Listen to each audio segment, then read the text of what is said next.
श्रीपरमात्मने नमः। अथ षष्ठोऽध्यायः आत्मसंयमयोगः।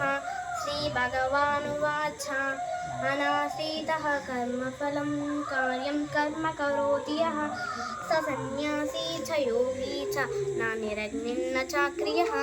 यं सन्न्यासमिति प्राहुर्योगं तं विद्धि पाण्डव न ह्यसन्न्यस्तसङ्कल्पो योगी भवति कच्चन।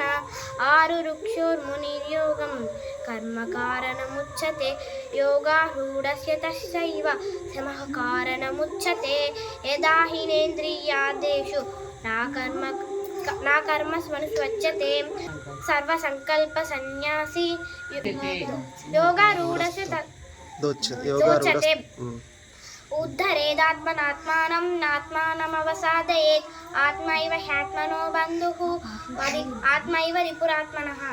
Super. Very good. Claps.